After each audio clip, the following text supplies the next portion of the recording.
Então, temos aqui o Marco da Abreu, que já muitas pessoas o conhecem, é a pessoa que escreveu este livro, A Emergência das Sociedades de Comuns.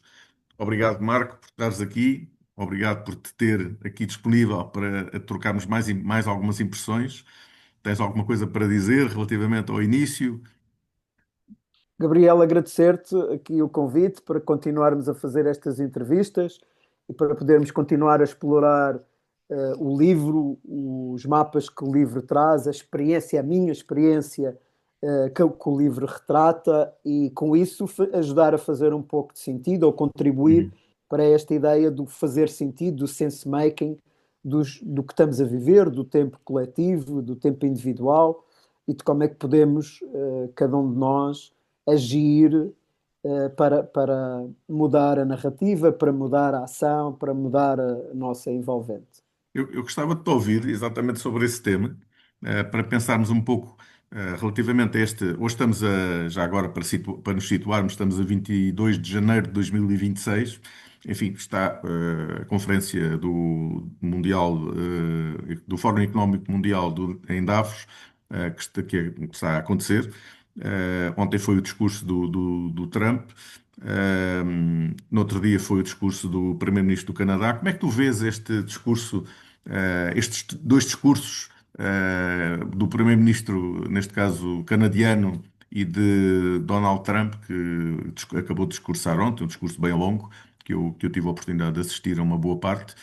Como é que tu vês, à luz deste livro e destas tuas práticas e destas frameworks que tu enuncias no teu livro, como é que tu vês esta possibilidade de nós darmos a volta e darmos o salto por cima destas diversidades de opinião e de culturas?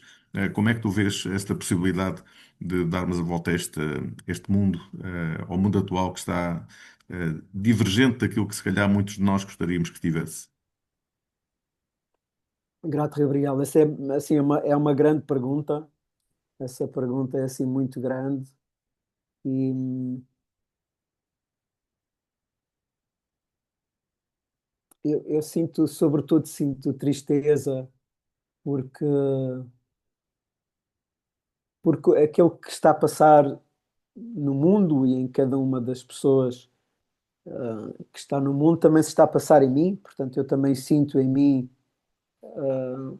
estes efeitos e estas tensões, isto que se está a chamar de uma crise, de uma polycrisis, não é? Portanto, de uma crise que converge, no qual convergem várias outras crises, não é? Uma grande crise que tem várias outras crises presentes e, e o que isso provoca em cada um de nós, não é? A mim provoca-me medo, sinto medo porque não sei o que é que vai ser o futuro, sinto medo pelos meus filhos, como é que isto vai acontecer, sinto medo que o meu trabalho e que a minha ação ao presente deixe de fazer sentido e se ela faz sentido, como é que eu vou contribuir para a sociedade e para alimentar os filhos, alimentar a mim, para a minha sobrevivência do que está à volta, da minha família, o que é que vai acontecer na minha comunidade.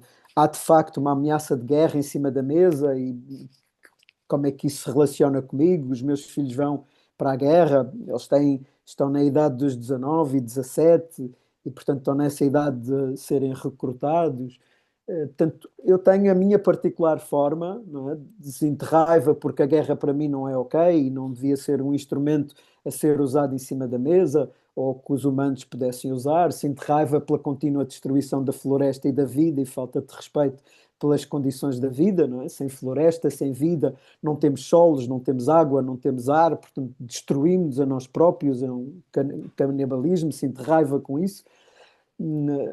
Portanto, eu noto em mim as minhas flutuações com as minhas emoções daquilo que é o impacto da coisa mundial e das coisas que estão a passar ao nível mundial. E eu acho que o primeiro lugar e a primeira conversa é exatamente esta: é cada um de nós trazer para cima da mesa aquilo que está a sentir em relação a isto. Porque se isso não for consciente, se isso não se tornar consciente, vai se tornar inconsciente. Portanto, vai ficar lá a marinar de forma inconsciente. Então, se eu não usar a minha raiva, e o meu medo e a minha tristeza e a minha alegria de forma consciente, ela vai se manifestar de forma inconsciente. E o que é que significa isto? Se ela se manifesta de forma consciente, depois eu vou começar a pôr limites, vou começar a agir, vou terminar coisas na minha família. Olha, vamos começar a poupar deste tipo de coisas e outros, vou arranjar um novo trabalho, vou complementar as minhas receitas, vou organizar ações aqui na minha comunidade para eu conhecer melhor os vizinhos e para a gente poder estar mais em comunidade, para se acontecer alguma coisa, nós já estamos em proximidade, em relação. Portanto, enfim, eu posso usar a minha raiva, o meu medo, a minha tristeza para agir já e de forma consciente começar a construir estas alternativas e estas maneiras diferentes de estar no mundo, e a gente pode dar mais alguns exemplos ao longo da conversa. Ou posso fazer de conta que isto não está a acontecer, negar ou suprimir e não reconhecer os meus medos, não reconhecer a minha tristeza, não reconhecer a minha raiva, e depois isto começa-se a manifestar de forma inconsciente. Então eu vou-me tornar, por exemplo, agressivo com uma determinada comunidade. Vou dizer, são os imigrantes que estão a vir para Portugal e que estão a destruir aqui as nossas condições de vida. Isto é um uso inconsciente do medo e da raiva. Porque como eu não estou a processá-los de forma consciente, e que forma consciente é, eu estou com medo de perder o meu trabalho, eu estou com medo de não conseguir alimentar a minha família, eu estou com medo de não ter condições para a minha sobrevivência, e se a lidar com as coisas de forma consciente e depois terá consequências disso, fazer a ação. Como eu não estou a fazer isso, estou a fazer de forma inconsciente, eu começo a projetar fora de mim, a projetar nos outros. E, portanto, quero que o governo português resolva estes problemas do que aquilo que eu estou a sentir para eu não sentir aquilo. Portanto, quero que alguém de fora, uma autoridade de fora, venha resolver isto. Seja o governo português, seja a Câmara Municipal, seja a empresa onde eu trabalho, seja as Nações Unidas ao nível do mundo, quer que seja, alguém tem que vir resolver. Então, este é o primeiro nível da conversa. E nós temos, há uma distinção base que o livro fala nos modelos, que se chama a distinção de contexto, e contexto é a relação com a ação, ou seja, a responsabilidade, é a relação com a natureza, ou seja, aquilo que chamamos a sustentabilidade, e é a relação com a informação, ou seja, a transparência. E, portanto, neste contexto, o contexto, sendo estas três relações, tem formas de pensar. Então, uma das formas de pensar em responsabilidade, ou seja, na ação, é eu é o pensamento de criança. E a criança é o quê? Ela não sabe resolver os problemas e então ela pede a outros que resolvam os problemas. Não é? Ela vê as coisas como tanto fora dela, não tem essa capacidade de resolver, e a maior parte de nós, quando era criança, e tinha 3 anos, e 4 anos, e 5 anos, não tem, de facto, capacidade de resolver uma quantidade de problemas à volta, e pede aos outros para resolver, os seus pais, os seus avós, os seus professores, portanto, os adultos ou as figuras de autoridade que estão à volta dessa criança. E isso é o nível de pensamento e responsabilidade de criança. E se nós pensarmos bem, a nossa sociedade em geral, hoje ou presente, continua a funcionar com este nível de pensamento e responsabilidade. Eu estou à espera que alguém fora de mim venha resolver os meus problemas, em particular aquilo que eu estou a sentir. Este medo de se eu não sei que vou conseguir sobreviver, ou se os meus filhos vão para a guerra, ou se eu vou ter fome. Então estou à espera que a Câmara resolva, que o Governo resolva, que a União Europeia resolva, que os Estados Unidos resolvam, que as Nações Unidas resolvam, alguém fora. Isto é o nível de pensamento e responsabilidade de criança. E é o que nós vemos, por exemplo, quando assistimos a esta campanha eleitoral portuguesa para as presidenciais, o que nós vemos é esta berraria. Alguém tem que vir resolver isto por nós, em particular situado em partidos que são mais extremistas, que estão mais nos extremos, quer à esquerda, quer à direita. Então, isso está nessa essa projeção. Alguém tem que vir resolver. Quanto maior é o medo que eu tenho em mim e que não estou a processar, maior é a projeção que eu estou a fazer fora. E mais revolta eu vou trazer, mais tensão eu vou trazer para o contexto.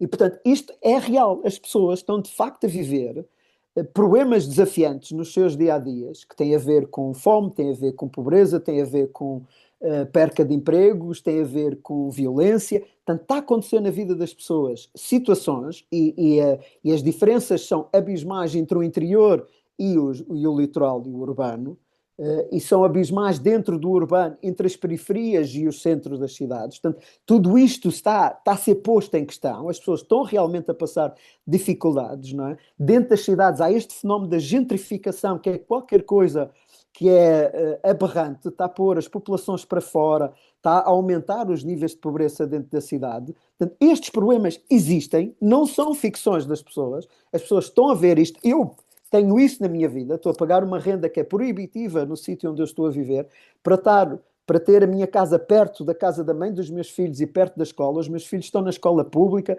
nós vivemos num bairro não é um bairro social, mas é um bairro que foi construído há 60 anos, que tem características muito próximas desse tipo de bairros, portanto não é habitação de luxo, são apartamentos, não tem elevador, as janelas não têm duplo vidro, só têm um. Portanto, é isto. Eu estou a pagar uma renda proibitiva muito acima do valor que esta casa vale, para estar neste lugar, para ter proximidade e para os meus filhos terem qualidade de vida e proximidade, e não estou a conseguir pagar essa renda. Não estou a conseguir gerar receitas suficientes para pagar essa renda e um estilo de vida relativamente humilde. Não é? Eu digo relativamente porque, se eu comparar com muitas outras pessoas que tenho à minha volta, eu até sou um felizardo, porque há muitas outras pessoas que têm muito menos capacidade de fazer face àquilo, e todos nós estamos a passar este desafio. Eu Portanto, ia dizer exatamente isso.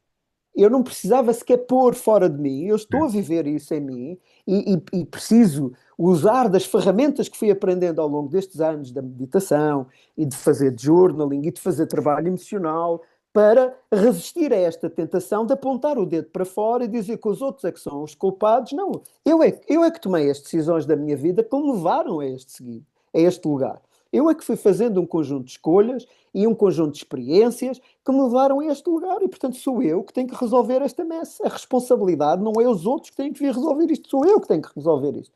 E tenho que resolver isto, claro, em diálogo com os meus pares. Falo contigo, partilho contigo, vejo quais são as possibilidades contigo, tu trazes as possibilidades e eu exploro, vejo com outras pessoas e por aí fora. E portanto eu estou em relação me mostro, não projeto, não digo tu, Gabriela, que és o culpado por eu estar nesta situação. Eu é que sou responsável por isto, mas peço possibilidades. Olha, Gabriela, tenho esta coisa, por favor, dá-me possibilidades. O que é que eu posso fazer para o livro? O que é que eu posso fazer para o curso?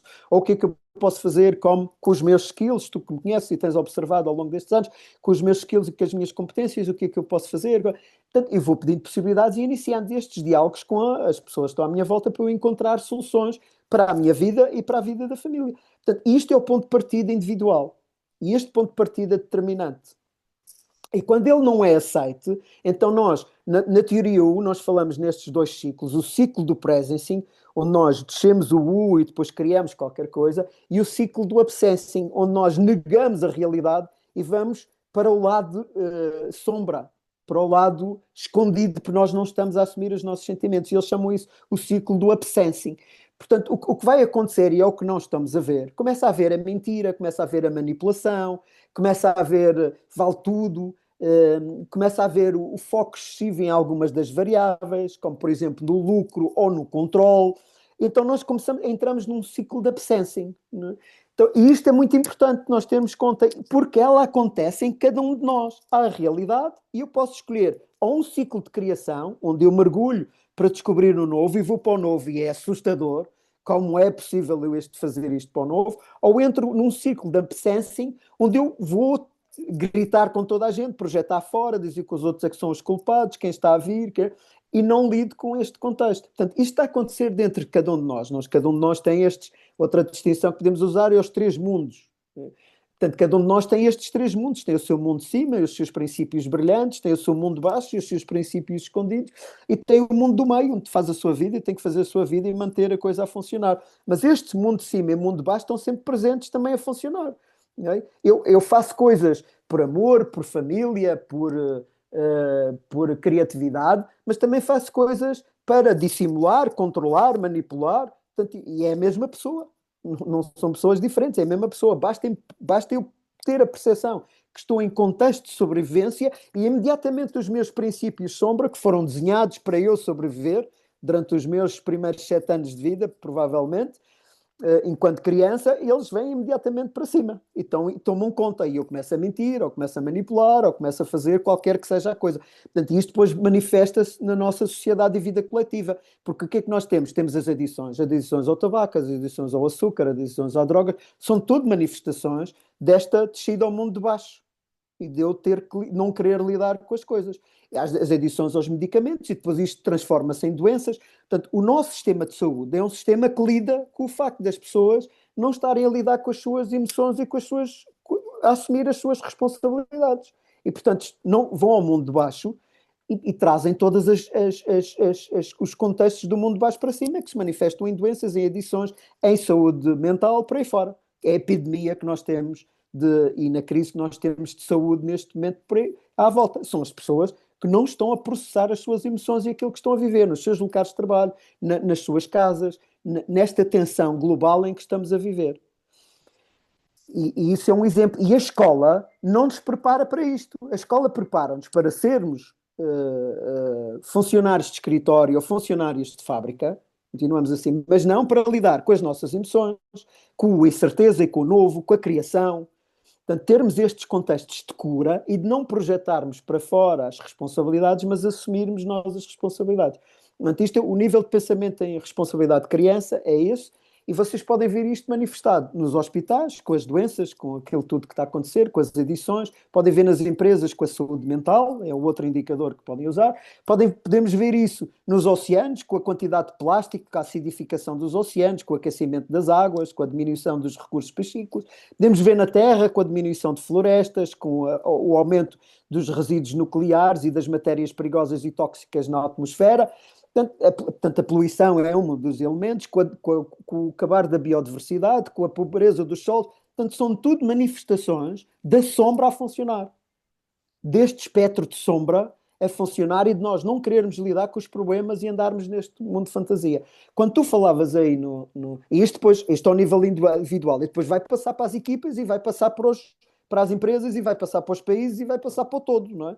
Quando tu falavas do discurso do presidente do Canadá, é um discurso super interessante, porque o que ele vem dizer é dizer, olha, acabou o mundo de fantasia. Nós vivíamos num mundo de fantasia, existe uma coisa que são as instituições multilaterais, como por exemplo as Nações Unidas, onde a gente encontra-se e vamos negociar uns com os outros para ter aqui um equilíbrio do mundo. Isso, toda a gente acreditava que era assim uma coisa bonita e que produzia amanhãs cantantes, brilhantes, solarentos, né? E afinal não é. E o que ele vem dizer, olha, isto tem sido um mundo de fantasia. Basicamente isto não é um winning-winning ou um winning-happening, isto é um win-lose. Ganham sempre os mesmos, os Estados Unidos, a China, os mais poderosos, ou regionalmente, alguns que sejam mais poderosos regionalmente, ganham sempre os mesmos. Portanto, está mais ou menos perverso. Às vezes parece um win-win, mas é tão desequilibrado aquilo que se ganha, que é na prática um win-lose. Portanto, nós andamos a jogar e chega disto. Chega disto. A gente não quer estar mais amarrados, diz o Primeiro-Ministro do Canadá, nós não queremos estar mais amarrados a estes acordos, a esta maneira de funcionar, isto chega. Portanto, ou seja, aquela ideia que isto vai se resolver fora de mim, este nível de pensamento em criança, acabou. Ele vem pôr isso a claro, e ele vem falar, eu take a stand, eu vou dizer aquilo a que eu me estou a comprometer, e ele usa a sua raiva para pôr claro.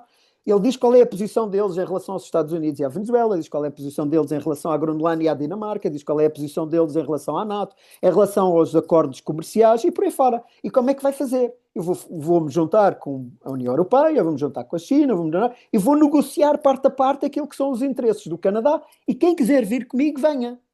Que faça também um take a stand, diga como é que vai fazer, quais são as suas posições, como é que vai fazer, porque é essas posições que depois permite alinharmos, não é? Se eu conheço as tuas posições, tu conheces a minha, ok, então neste e neste nós podemos estar juntos e fazer estas coisas juntos. É?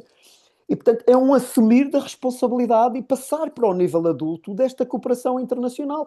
E isto só acontece quando uma cultura, neste caso do Canadá, está madura para fazer isso. E, de facto, estas sociedades que estão mais a funcionar nas sociedades de impacto, como é o Canadá, como é a Holanda, como são os países nórdicos, a Dinamarca, a Finlândia, a Suécia, para aí fora, como é a Nova Zelândia, estes países tem uma massa crítica interna que já evolui na sua consciência para estar nestas estruturas meméticas das sociedades de impacto e consegue fazer este salto de sair do nível de pensamento em responsabilidade de criança para um nível de pensamento em responsabilidade adulta e take a stand pelas suas messes, vai resolver os problemas que tem naquele lugar e naquele território. Mas é isso que cada um de nós tem que fazer. Depois temos problemas em Lisboa, pois as pessoas que moram em Lisboa têm que fazer um take a stand por esses problemas e começar a resolvê-los. Depois temos problemas no Porto, pois as pessoas que moram no Porto têm que fazer um take a stand por esses problemas e começar a resolvê-los. E em Odmira, e em Madrid, e por aí fora. E depois Consegues? encontramos algures. E isto é a sociedade de impacto a se manifestar, que é uma sociedade de tensão. Há muito esta ideia de que a evolução das sociedades é uma evolução que não se faz por tensão. E eu quero deitar isso abaixo, quero deitar esse mito abaixo. Porque a evolução, a inovação social e a inovação das sociedades até agora, até o presente, tem sido feita por guerra. Por guerra. Nós tivemos as guerras dos comuns na Inglaterra, tivemos a guerra a guerra americana, a Revolução Americana, tivemos a Revolução Francesa, tivemos a Primeira Guerra Mundial, a Segunda Guerra Mundial. Nós em Portugal tivemos várias guerras, entre elas uma das mais significativas é a dos liberais contra os miguelistas, portanto, que foram fundacionais. Tivemos as guerras do colonialismo mais perto de nós, não é? Muitas das famílias portuguesas, incluindo a minha, têm pessoas que são veteranos vivos, veteranos da guerra, que sofreram essas consequências. Portanto, estas coisas foram feitas com guerra. E é a primeira vez que pessoas como eu digo que sou um inovador social, digo que sou um criativo cultural, um change maker, estes são vários nomes para referir a mesma coisa, e eu digo, porquê que eu me identifico com isso? Porque há uma crença base nestas pessoas, no fundo destas pessoas, é que nós acreditamos que a próxima transformação social, portanto, este salto para as sociedades de impacto, vai poder ser feito em paz. Mas em paz significa aquele período que eu tenho da minha vida, destes 50 anos. Não significa ausência de tensão. Pelo contrário, significa reconhecer a tensão, trazê-la para cima da mesa e lidar com ela. Isto está dentro dos campos de diálogo, por exemplo, do Otto Schammer, da teoria de diálogo. Nós começamos num campo de diálogo onde estamos todos... Quando a gente se conhece uns aos outros, falamos do tempo e das boas relações, e os negócios estão bons, e a família está boa, e está tudo bom, não há coisa nenhuma negativa, está tudo bem. Depois, se for para falar de alguma coisa que está mal, falamos de fora. O país está não sei o quê, está a acontecer os negócios, o desemprego está a aumentar. Falamos assim de umas coisas abstratas fora, não é? Então isto é o primeiro campo, é o primeiro espaço de diálogo. Mas só acontece coisas verdadeiras quando alguém vem para cima da mesa e diz: eu não estou aqui disponível para ter estas conversinhas de que ninguém diz nada. Portanto, vamos lá começar a partir a louça e a dizer o que tem que ser dito. Portanto, olha lá, tu estás aí a falar de fora, então tu já viste da tua vida como é que está a acontecer? Explica-nos lá como é que está a acontecer na tua vida, o que é que se está a passar? Portanto, que raio de coisa é essa de tu estares a falar mal de fora quando tu dentro de casa tens os teus problemas? Mostra quais são os teus problemas. É o que o primeiro-ministro do Canadá veio dizer. Ele acabou com aquela conversinha soft do campo 1, de onde estamos todos, para o campo 2. Tensão, para cima da mesa, take a stand, pôr como é que é. E isso é a condição necessária para nascer o campo 3, onde a gente assume a nossa vulnerabilidade. Assume as nossas, e ele também começa a fazer isso no discurso. Eu não sei se sou capaz de me defender, mas eu vou começar a investir no futuro para isso, não é? Eu não vou estar dependente da defesa e das alianças de defesa estratégica para os outros. Claro que há ali mais coisas escondidas debaixo daquele discurso. Aquele discurso também tem um mundo de sombra. Está a promover o Canadá como um bom destino para se investir, porque é seguro, porque tem uma cultura assim assado e cozido, porque a gente se preocupa com os direitos humanos. Claro que também está lá um mundo de sombra. Aquilo é feito num contexto económico, num contexto de cultura moderna, para mostrar as diferenças entre os países e para atrair investimento e investidores e determinado tipo de investimento e determinado tipo de investidores. Portanto, ninguém é inocente. Eu não sou naif a ouvir aquele discurso, não é? Mas eu consigo entender o mundo de cima e o mundo de baixo daquele discurso. E o que ele está verdadeiramente a fazer é dizer, está na altura de mudar a conversa. Ele quer ir para campo 3. Ele quer ir para campo 3. Ele quer ir para um campo onde as pessoas assumem a sua vulnerabilidade e começam verdadeiramente a co-criar o futuro. O desconhecido. Aquela coisa que está em frente, não o que está atrás. Aquilo que é para a frente. E isso é verdadeiro. Eu gostei muito dessa vertente naquele discurso, porque é autêntico nesse sentido, é um take a stand, e é autêntico. Em cima da mesa, ele assume as vulnerabilidades e assume que quer ir para a frente e co-criar com outros povos e com outra gente. É isso, para mim, o caminho na direção das sociedades de impacto e das sociedades regenerativas. É uma das dimensões do mapa das sociedades regenerativas. Trazer consciência, lidar com a sombra e ir para o desconhecido. E como é que vamos fazer isso? Em equipa. Ele também disse isso. Eu vou fazer uniões e estabelecer equipas com os vários países. Não vou fazer com um só, mas vou fazer para vários temas com vários países. Portanto, ele está a seguir quase à letra o mapa das sociedades regenerativas, porque ele está já ancorado nas sociedades de impacto. Isto é muito difícil para nós entendermos quando estamos na sociedade de mercado. Quando eu estou com os meus pés na sociedade de mercado, é muito difícil eu entender este salto. Porquê? E isto é um bias humano, está dentro de cada um de nós. Se nós estamos a viver as estruturas miméticas da sociedade de mercado, portanto, o nível de consciência que a sociedade de mercado tem, nós não conhecemos ainda, não experimentamos, não vivemos ainda as estruturas miméticas das sociedades de impacto, que é a evolução seguinte, não é? Eu ainda não vivi, eu ainda não tenho essa experiência em mim, mas eu tenho a experiência em mim do que foi o nível anterior, do que foram as sociedades tradicionais e do que se fazia nas sociedades tradicionais e do que funcionava e não funcionava lá. Eu tenho isso em mim. Okay? Quer seja porque vivi, quer seja porque me contaram, não é? Porque os meus pais viveram e passaram para mim, ou os meus avós viveram e passaram para mim. Então eu tenho isso. Então qual é a tendência? Quando eu sou confrontado com um destes desafios que todos nós estamos a ser confrontados e que tem este medo e esta raiva em cima da mesa, eu tenho dois caminhos aqui. Se eu estou aberto à mudança, diz a Spiral Dynamic, se eu estou, a dinâmica da espiral, se eu estou aberto à mudança, eu vou caminhar para a frente. Eu vou tentar descobrir, vou entrar no novo e tentar descobrir soluções novas para lidar com este problema. Okay? Se eu estou fechado à mudança, então o que eu vou fazer é dar um passo atrás e vou buscar soluções que eu já passei, que eu já conheci, que já no passado se mostraram eficazes para determinadas coisas e vou tentar aplicar essas soluções ao tempo presente. Portanto, quando nós vemos um discurso como o do Trump, o que o Trump nos está a dizer é: eu não estou disponível para ir para o desconhecido. E eu não vou liderar este povo que está nesta região do mundo para ir para o desconhecido. Eu vou sim liderá-los para dar um passo atrás e ir para as sociedades tradicionais. E adotarmos uma rigidez maior, que neste caso, nós felizmente, na perspectiva dele, temos a tecnologia e temos as soluções tecnológicas e temos o exército com muita tecnologia e temos a indústria de saúde e farmacêutica com muita capacidade e temos a agroindústria com muita capacidade para nós gerirmos a nossa sociedade como se fosse uma fábrica de uma hierarquia e com um controle e uma eficiência grande. Okay? E quem nos enfrentar, a gente vai fazer frente. Okay? Vai usar o nosso exército e se tiverem recursos que são precisos para nós vamos lá e vamos buscar aqueles recursos. E para mim é uma leitura do que está a passar na Venezuela e que está a passar na Groenlândia. São duas coisas, é recursos e defesa. Na Groenlândia tem a ver também com a defesa da Rússia e com a ameaça russa, não é, naquele contexto. E é isto. Isto é um passo atrás que ele está a dar. E ele está a dizer... Então, o que é interessante nos dois discursos é ver, está a liderar o seu povo, está aberto à mudança e está a liderar o seu povo para ir para o desconhecido e descobrirmos coisas novas, coisas que nunca foram feitas até agora e que são desafiantes, põem-nos vulneráveis. Não é? Se eu digo, ok, a minha prioridade na NATO é esta, mas eu vou começar a investir também na minha defesa, porque eu não acredito que só a NATO consiga resolver os problemas da minha defesa territorial. Não é?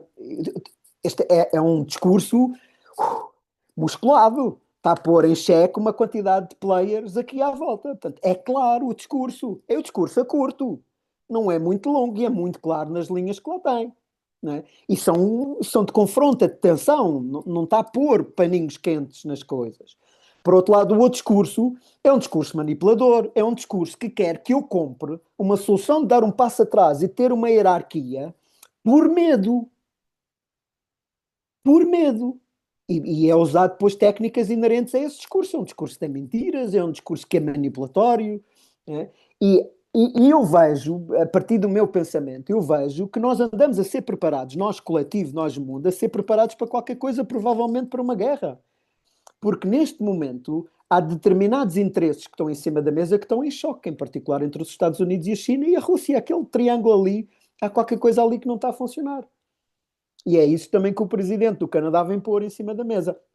Há novos desafios aqui, e os desafios são pela energia, está a acontecer muitos avanços na energia que os países querem proteger, pelos minerais, porque mesmo as opções energéticas alternativas são baseadas em minerais raros que estão em determinadas zonas do mundo e a malta quer isso, e pelo petróleo, porque mal ou bem a nossa economia continua a ser sobre o carbono, pelo petróleo e pelo gás natural. Portanto, estes temas estão em cima da mesa e ninguém duvida que eles estão a ditar as regras das coisas e as ameaças andam a ser feitas dentro do plano económico e político, com o sair de acordos, com o deitar abaixo acordos, com não assinar isto, com não assinar aquilo. Com alguns movimentos, como a Rússia veio fazer a guerra na Ucrânia, desafiou toda a gente e pôs em cima da mesa as fragilidades do sistema mundial. Ninguém pensava que podia haver isso, mas a China está a fazer isso em Taiwan.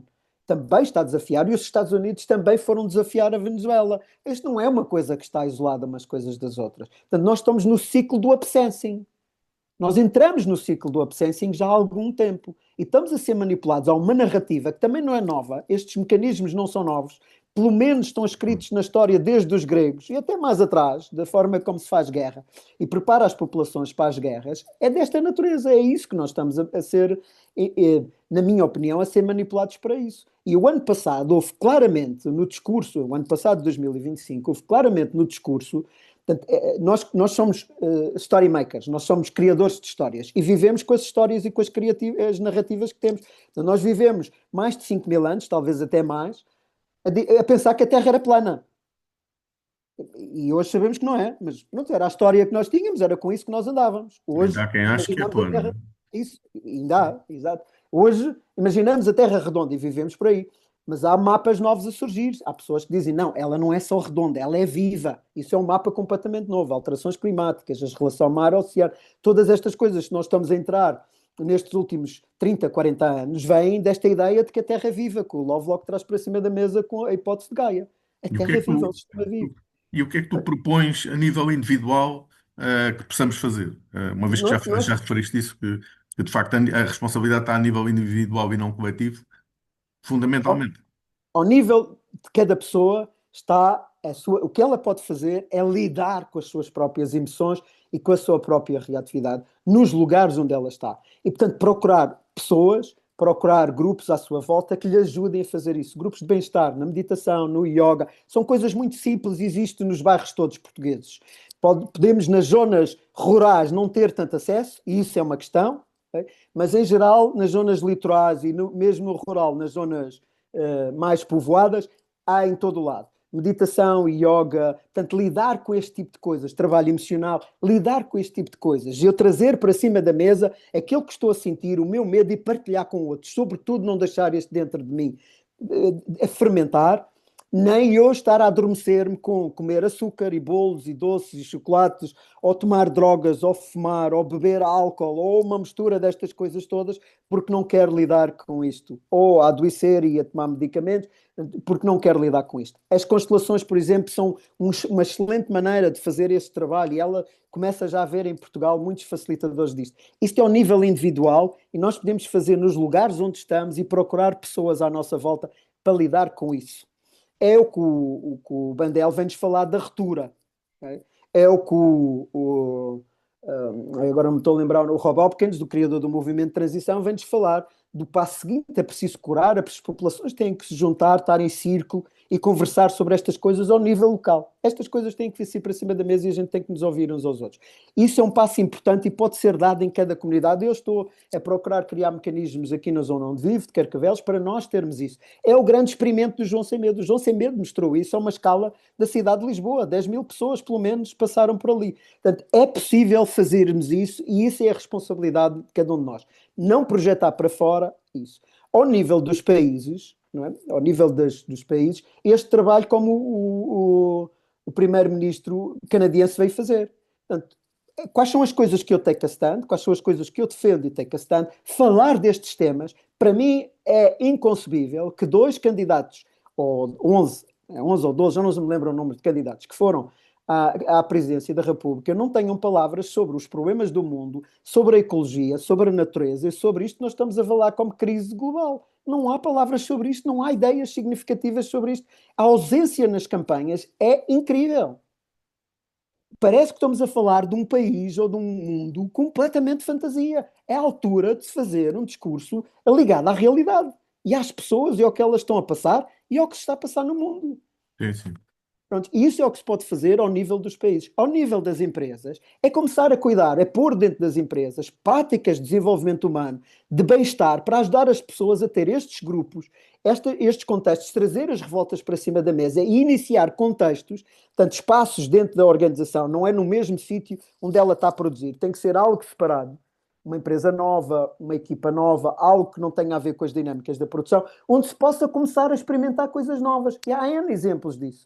A Limpor fez isso nos resíduos no Porto há mais de 20 anos. O Carlos de Mendes Gonçalves está a fazer isso na Mendes Gonçalves há pelo menos 10 anos. Portanto, eles podem criar esses espaços onde nós vamos experimentar e mobilizamos as nossas equipas para começar a criar o novo. Mas tem que haver os dois, tem que haver a cura, o lidar com a situação que as pessoas estão a viver, porque senão o que se vai traduzir é em doenças e em problemas de saúde mental, e estão a ter todas as organizações. Se o número de trabalhadores for acima das 1000 pessoas, isto é um problema em qualquer organização hoje.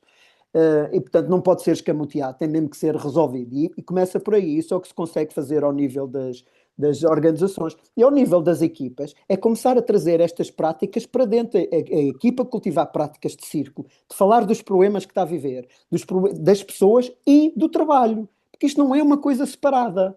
Não funciona esta coisa de eu tenho problemas no trabalho e depois não vou levar para casa. Isso não existe.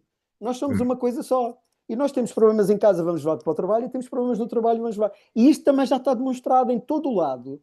O movimento das empresas auto-organizadas ou das organizações de estilo demonstrou isso. Como é que as pessoas estão a fazer isso nas suas equipas e como é que as equipas apoiam esse movimento. Ou o movimento cooperativo, na Madragon no País Baixo, ou de Copo na Inglaterra. Isso já está, não é nós não estamos a inventar nada de novo, já cá está, não estamos a usar como deve ser. Então isso é das coisas que nós podemos fazer ao nível organizacional. Mas como é que tu explicas ao que algumas organizações ainda estejam extremamente paradas, vamos dizer assim, nessa mudança? Como é que tu explicas isso? Porque elas estão centradas nas estruturas meméticas das sociedades de mercado e, portanto, estão ainda focadas em optimizar uma variável, tipicamente o lucro, e, portanto, todo o resto não lhes interessa. Enquanto a coisa deles estiver a funcionar, está tudo ok. Okay? Hum. Aquilo só vai abanar quando o que for a coisa que eles estão a fazer deixar de estar ok. Não é? Deixar de ter clientes, ser proibido pela coisa do país usar aquele tipo de recurso ou aquele tipo de métodos de produção. Portanto, só aí é que estas coisas não... E é normal. Isso não... Esta ideia... Há também uma ideia que é muito pós-modernista, vem muito destas estruturas meméticas das sociedades de impacto, que nós todos temos que ir para lá. Nós não temos todos que fazer isso. O exemplo nórdico é um bom exemplo. As leis que criaram as sociedades nórdicas e as sociedades de impacto nórdicas foram construídas há 80 e 90 anos atrás. E não tiveram todos que estar lá. É ok as pessoas fazerem a sua progressão no seu tempo. O que é importante é que os líderes, quem está a desenhar, quem está a fazer as regulamentações, tenham esta perspectiva. Porque se eles tiverem, eles desenham o que é necessário e depois as pessoas fazem a sua evolução no tempo. Nós fizemos este salto. Eles fizeram em cerca de 60, 70 anos este salto para o início das sociedades de impacto. Nós, Portugal, fizemos este salto em pouco mais de 30 anos. Foi acelerado, porque nós tivemos, a seguir ao 25 de Abril, entrou as sociedades de mercado, com o Cavaco, e depois o Guterres começa a trazer a primeira institucionalização das sociedades de impacto, e portanto nós fizemos isto em sensivelmente 30 anos. Claro que para levar a todos vai levar mais de um tempo, mas as estruturas começaram a existir, que começam a moldar, e hoje nós já vivemos coisas dessas. Nós temos as concertações sociais que são multissetoriais, portanto, têm as tensões em cima da mesa. Nós temos os diferentes fóruns espalhados pelo país, todas as câmaras têm os fóruns que juntam as suas populações e juntam os stakeholders daquela região sobre educação, ou sobre saúde, ou sobre ambiente, ou sobre desporto, ou o que seja. Portanto, estas estruturas começam a existir e foram desenhadas há uns anos esta parte. Temos uma rede de ONGs incrível em todas as áreas, desde o social ao ambiente, em todas as áreas, ao artístico. Portanto, as estruturas meméticas já estão cá, nós já estamos a vivê-las, mas alguém teve que pôr isto na letra da lei, da economia social e por aí fora, para estas coisas se materializarem. Portanto, esse é o caminho. E o que nós nos estamos a pedir neste momento é que seja feito esse trabalho para o nível das sociedades regenerativas, que seja desmanteladas as barreiras que existem na lei para essa coisa, que sejam criados apoios institucionais diretos para esse contexto. Por exemplo, vou-te dar um exemplo. As estruturas de financiamento são muito perversas, estão desenhadas para o mercado e um bocadinho para o impacto. Elas são muito perversas, porque uma entidade que está a trabalhar neste contexto de sociedades regenerativas, tipicamente vai trabalhar com tudo, infraestruturas, produção agrícola, solos, transportes, formação de pessoas, construção de comunidade, é um mundo de coisas lá, tecnologia é um mundo de coisas. E para cada coisa eles têm que concorrer a um concurso separado. Não é possível eles terem um concurso para concorrer para a coisa toda. Isto é um exemplo de uma barreira na parte do dinheiro e dos fundos. Não há má vontade, mas não há bom desenho. Porque as pessoas que estão a desenhar estes programas não estão ancoradas na realidade e nos problemas que estão a ser vividos. E isto é assim nas sociedades de impacto e é assim nas sociedades regenerativas. Os políticos que nós estamos a ter nas campanhas não estão a viver, não estão a ir ter com as pessoas e viver os problemas que as pessoas estão a passar. Nós precisamos de teoria U e de processos de teoria U para descermos o U e irmos à realidade ver o que é que se está a passar. E deixar que o novo surja, não a partir de umas ideias que eu tenho numa mesa com meia dúzia de pessoas, onde a gente conversa sobre umas coisas, e qual é a melhor estratégia para ganhar votos, se é dizer mal daquele, se é dizer mal do outro, se é dizer mal dos imigrantes, ou whatever, não é? São estratégias de ganhar votos. Na prática, o que está ali são sacos vazios, não há políticas reais e concretas para mudar a vida das pessoas. E se um destes partidos extremistas tomar o poder, nós não temos soluções nessas pessoas. Portanto, o que para mim está é uma revolta grande da população, que é indiferente a cor, se é da esquerda, se é da direita, do lado, e está a projetar em determinados países, partidos do sistema, está a projetar a revolta e o pedido de ajuda. Portanto, lá está aquela estrutura memética do nível de pensamento em responsabilidade de criança a operar. Resolvam fora de mim. Portanto, eu não quero assumir a responsabilidade. Mas os problemas existem. Não são ficções. Eles existem.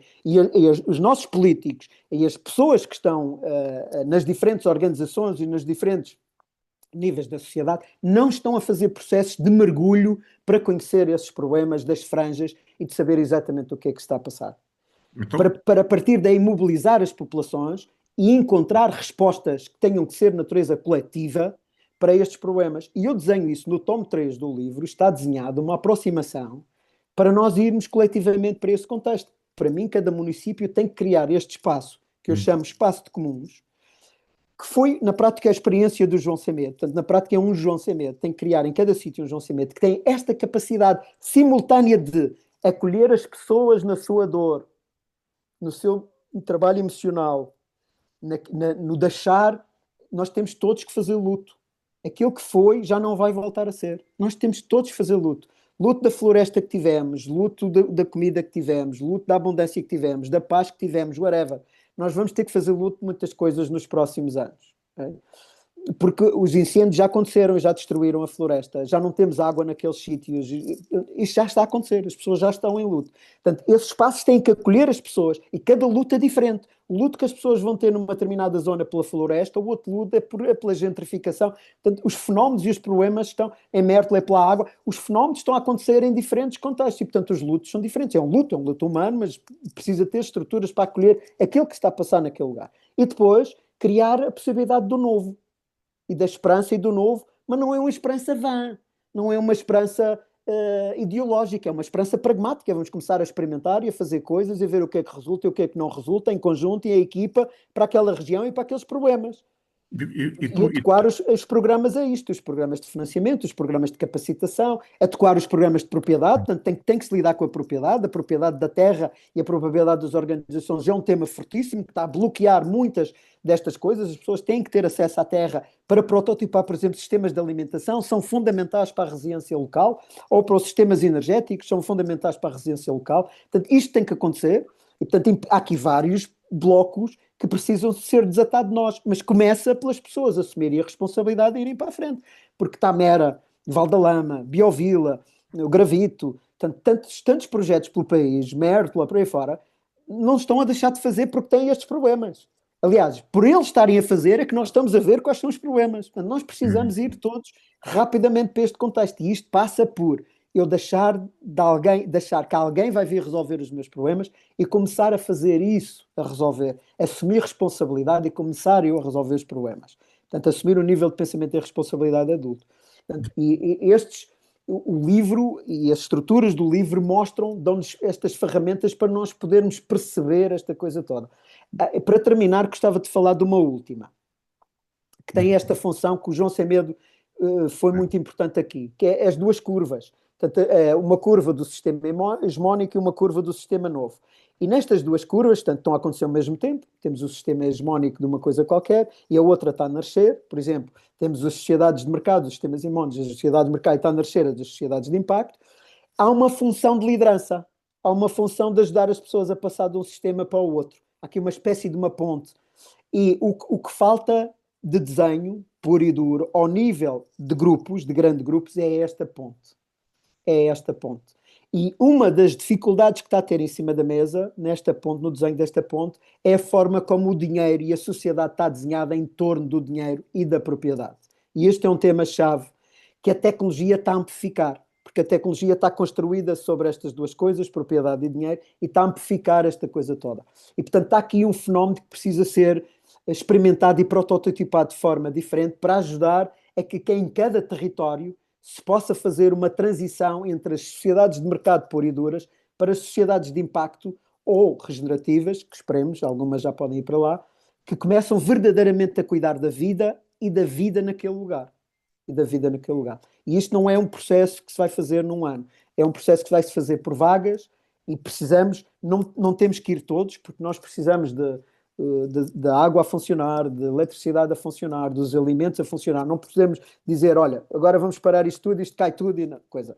Eu, pelo menos, não defendo isso, como sou inovador social, defendo uma transição em paz, mas precisamos desenhar estas estruturas e começar a ser coerentes nesta ponte, na passagem de um sistema para o outro. Por exemplo, para mim é inconcebível que não esteja desenhado ao nível da Europa e de Portugal uma transição entre a agricultura de base industrial para uma agricultura de base mais regenerativa, mesmo que seja biológica. É inconcebível para mim que nesta fase do campeonato, 50 anos depois da gente saber das messes que andam a criar, isso ainda não esteja em cima da mesa e não seja claro e anunciado à população.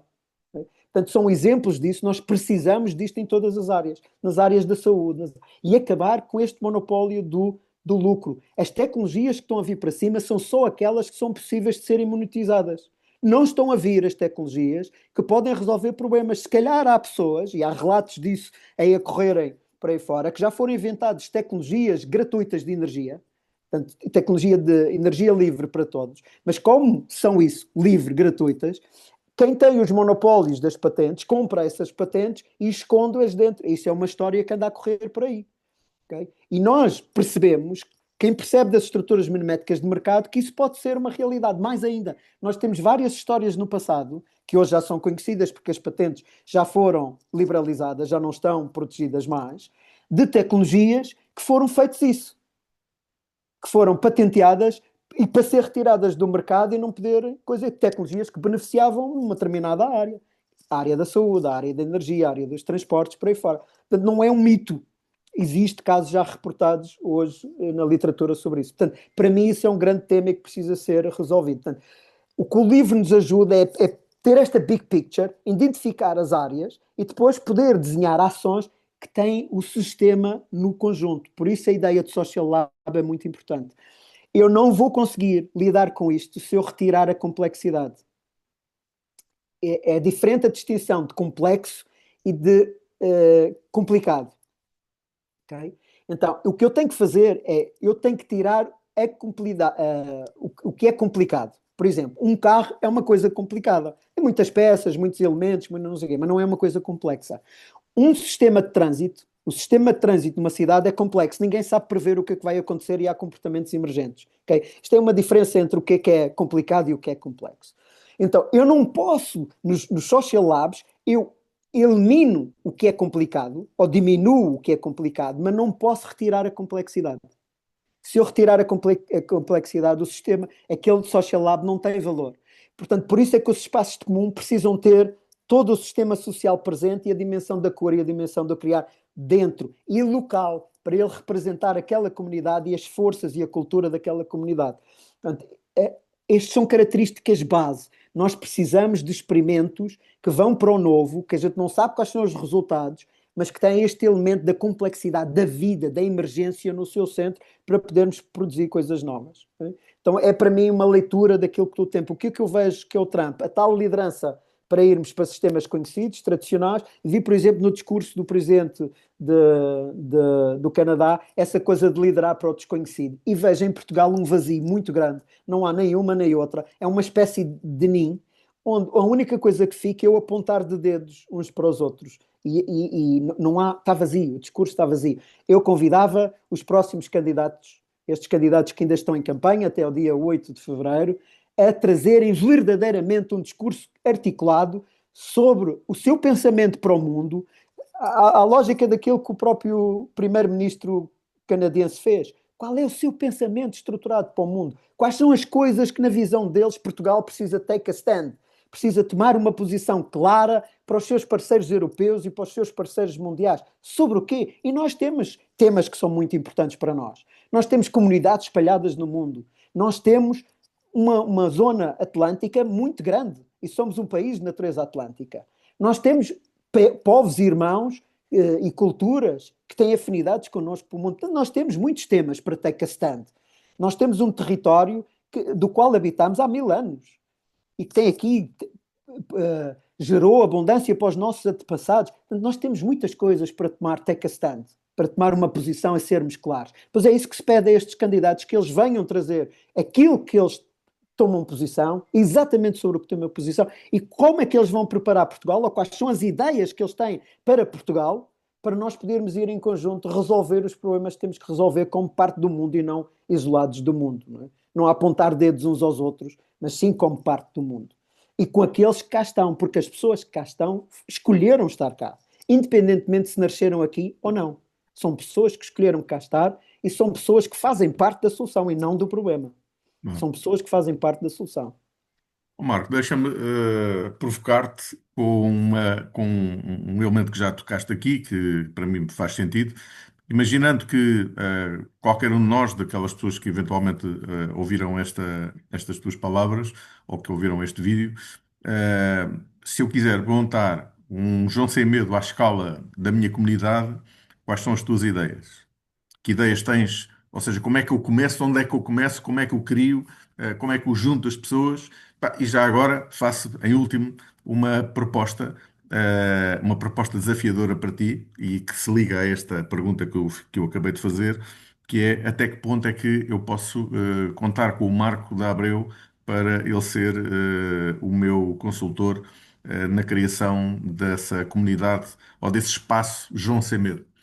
E já agora, para quem não sabe, traça em linhas muito curtas o que é que foi o João Sem Medo e depois, se quiseres ou se puderes, evolui a partir daí, só para que as pessoas percebam o que é que é João Sem Medo. Nós já falámos várias vezes de João Sem Medo, mas quem não sabe, fica na mesma. Pronto, era mais por Okay. isso. Eu, João Semedo, vou começar pela pergunta do meio. Sim, podem contar com o Marco para qualquer aventura que vá nesta direção de nós podermos criar uma sociedade regenerativa, de uma sociedade que verdadeiramente cuide do bem-estar individual, do bem-estar das comunidades e dos coletivos e do bem-estar da vida e da terra. Estas três coisas têm que estar juntas e o Marco tem um sim para ir em conjunto por aí.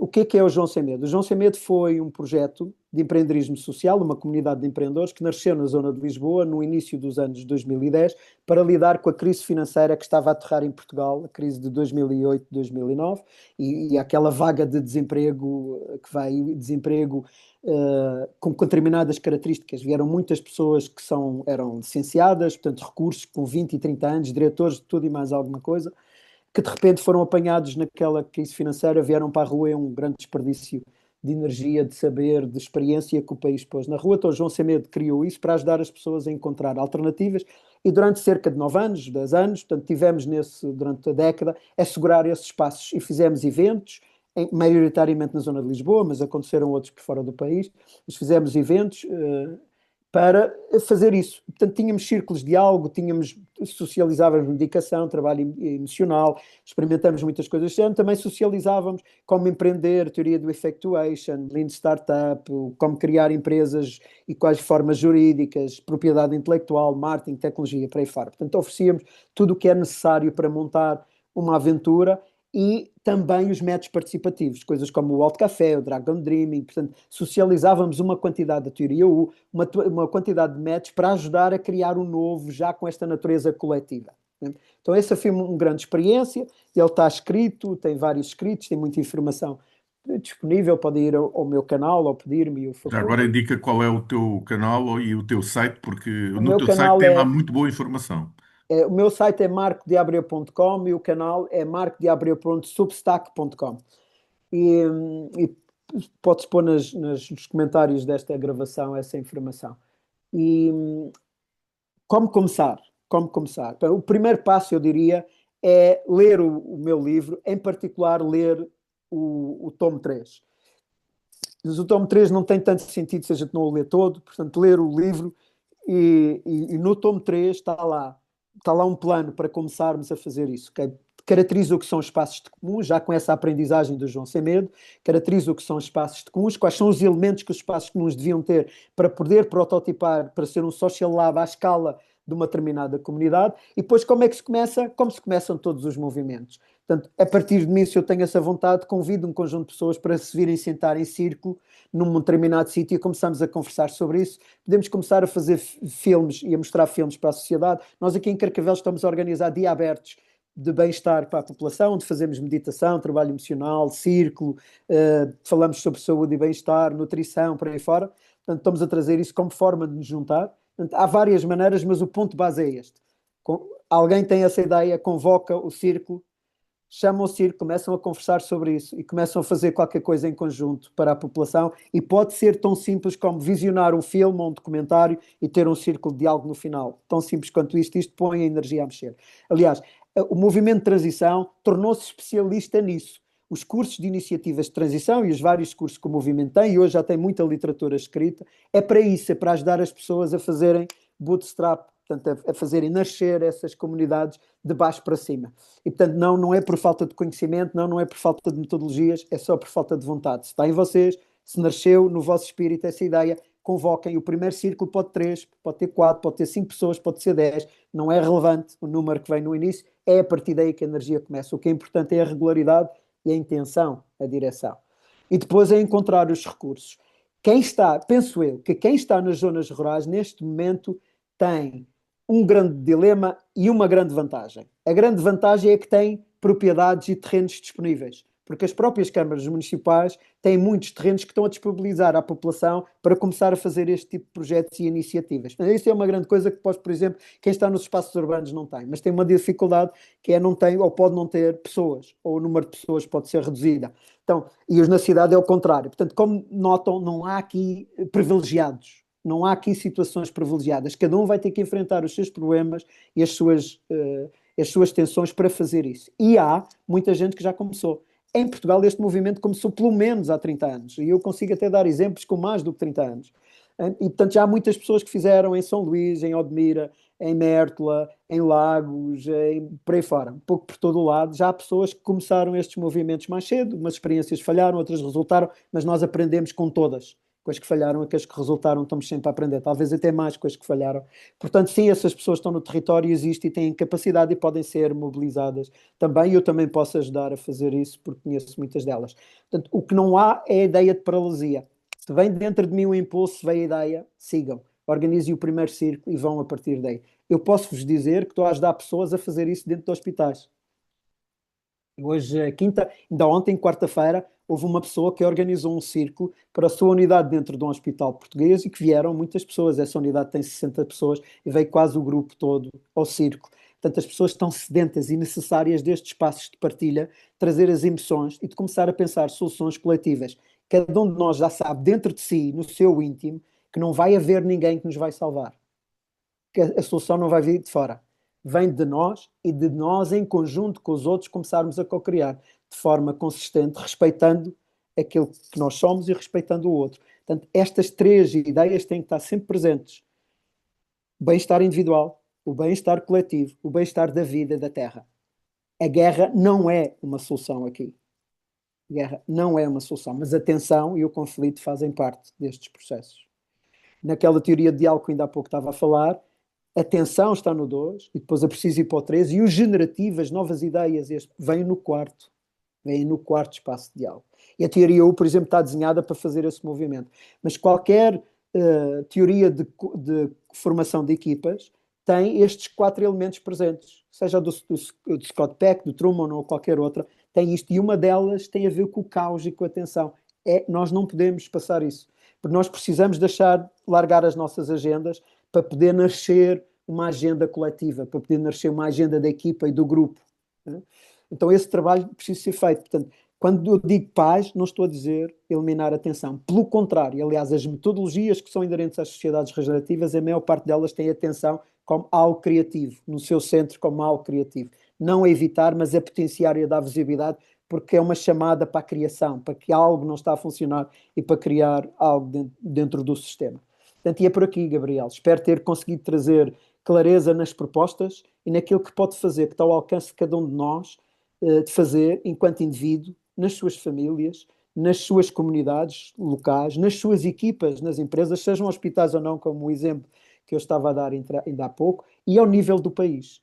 E ao nível do país e ao nível da região. Como eu digo, para mim é inconcebível. Felizmente, nós já temos uma política dessas para os solos, até deve-se muito a uma das líderes portuguesas nesse movimento, a Helena Freitas.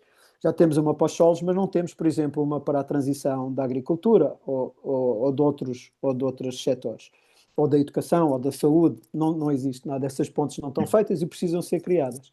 Portanto, nos vários níveis nós temos este trabalho para fazer. Muito bom esta conversa. Muito nutrido, por aquilo que trouxeste, mas também depois vou-te fazer uma provocação. Não vou trazê-la aqui, que é para não baralhar e não misturar alhos com bugalhos, mas já tenho aqui umas ideias para conversarmos daqui a pouco. Até já, muito obrigado pela vossa disponibilidade e interesse. Eu fui um privilegiado porque escutei o Marco em primeira mão.